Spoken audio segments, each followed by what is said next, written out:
Hey, we had to win. We in first place. Had to, right. Now, talking to Charlie Long, we could very well have season 6 wins instead of being 500, but it is what it is, but we still in first place. So, obviously, we still in control of our destiny. And now with Kirk Cousins going down, what he got? He blew out his Achilles? Well, we playing freaking backup quarterbacks? You should never lose. You got to win 1 to win 2. You got to win 2 to win 3. So going into the bye week, can't we go? Why can't we go 3 straight victories? I mean, that's where we're at right now with the Saints. And listen, they handled adversity. They weathered the storm. Listen, usually I don't do this at the beginning. I got to read this text because it's right on. Hey, Cannon, Rashid plays like a number 1 draft pick. Not Chris Olave, a spoiled brat. Still thinks he's at Ohio State. Who dat? Not Colts. Thanks. Let me tell you, we've seen enough of that. We don't need Brandon Cooks 2.0. Okay, let me catch the ball and fall down. You're not playing flag football. You're playing tackle football. Or run out of bounds. Or, maybe the lights are in my eyes. What? You're a pro. The lights in your eyes. What are you talking about? The sun? So now it's not the sun, it's the lights. Oh, the lights in my eye. Aren't you coordinated? You're a receiver. You can't let it hit you in the face mask. No, I'm going to elaborate on that more. Chris Olave, why in the hell are you playing inside you wearing a hood? Why are you wearing a hood and covering your mouth? Don't you want to breathe? To be able to take a deep breath, settle down. No, we're not playing outside where it's snowing. Chris Olave needs to go to a sports psychologist. You're not at Ohio State. You're not big-time college football. This is the freaking NFL. You got to come to play. Rashid Shaheed is more a gamer than Chris Olave. Michael Thomas is a gamer. All the people that hate on Michael Thomas, I know Michael Thomas is tough. He missed a couple of tough catches, but he don't pout. He don't sulk. And you might say, well, Derek Carr, we need a better quarterback than Derek Carr. All I know today, he was 19 of 27, 310 yards, had a quarterback rating 133.5. So, when I look at that, the accuracy, and then what more can you say about Taysom Hill? The combination. I look at everything. All-purpose yards, total yards from scrimmage. Rashid Shaheed, 199 all-purpose yards. Kamara, 100 total yards from scrimmage. Taysom Hill, 121 total yards. But you know what I was excited about? As a team, we average over 4 yards a carry. We averaged 4.5 yards a carry throughout the game. Big sample size, 36 attempts. We came into the game averaging only 3.5. Now, I thought the Colts would have success. I didn't know they were going to have this much success running the football. We came into the game giving a 3.9. They got 6.8. It seemed like that all happened in the first half of the first quarter. Jonathan Taylor, a 7.9, right at 8 yards, and then Moss was right at 6 yards a carry. Now, the one thing, if you're a Colts fan, and my youngest son, Bo, he left St. Louis, went with his fiancée, and they drove from St. Louis to Indianapolis to represent the Who Dat Nation. And he said, Dad, we got to win. Now, you got the VIP treatment. You got to go on the sideline before the game. Nothing to do with the Saints. It's all who you know, Justin Gentile. As a kid that went to high school with Bo and T-Bob, more T-Bob's age, now he works with the Colts. But he treated them well.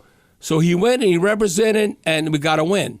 This is the game. The Who Bo's got to go to every road game now. Now, the Who Dat Nation travels, and they travel well.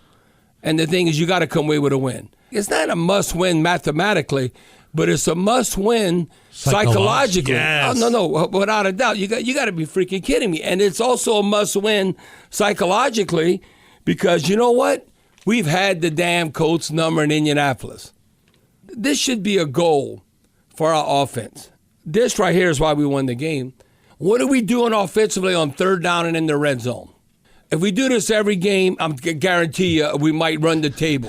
We're going to go undefeated. Hello. What are you talking about? No, I can tell you right now, you'd almost... Where's the Kool-Aid? I'm bringing it out. No, you would almost have to give the ball up. Now, you can't turn it over, but I'm saying if you're possessing the football and you're doing this, we were 6 of 12 on third down, 50%.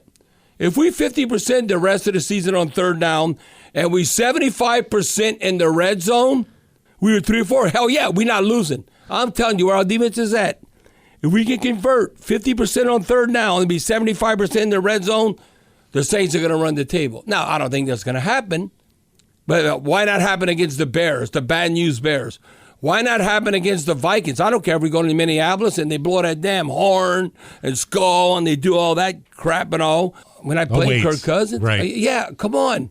That we should be able to one game at a time, win 2 in a row to get to 3 in a row. Then the back end of the season, you play the Falcons twice. You still got to play Tampa Bay. You still got to play Carolina. So can you control your destiny and win the NFC South? Now, you know what's crazy?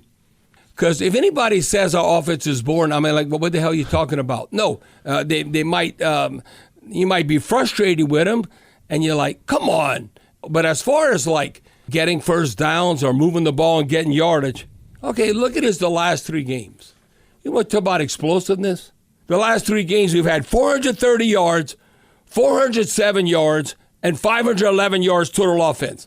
That's 1,348 yards of total offense the last 3 games. What are we, the LSU Fighting Tigers with Jane Daniels? No, we can move it. Now, the difference is what we doing on third down in the red zone. Right? You got to get touchdown. Now, if you get an explosive play, a bomb like Rashid Shaheed, man, I'm going to tell you what.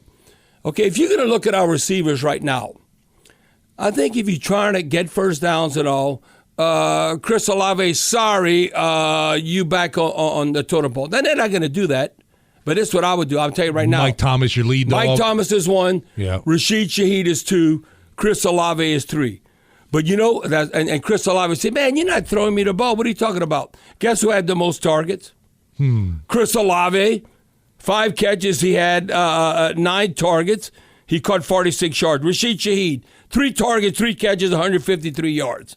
Mike Thomas, 7 catches, 4 receptions, 68 yards, 17-yard average. And Michael Thomas dropped a couple of balls, even though they were slightly behind him on a slant. That's where Drew Brees is so accurate. That's where Derek Carr, can you be more accurate? But Michael Thomas would tell you, even though that ball's slightly behind me, I got to catch that. I got to freaking catch that ball. But again, when I look at it right now, like the turnover margin, we were 0 interceptions. We got an interception.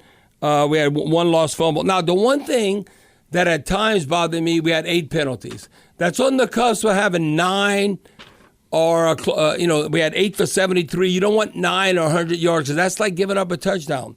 So we're able to weather that storm, and that did not occur. You know who finally showed up? I like his average and was running hard. Jamal Williams. 6 attempts. Now, he only had 30 yards, but he averaged 5 yards a pop. I like that. Now, what can I say more about Taysom Hill?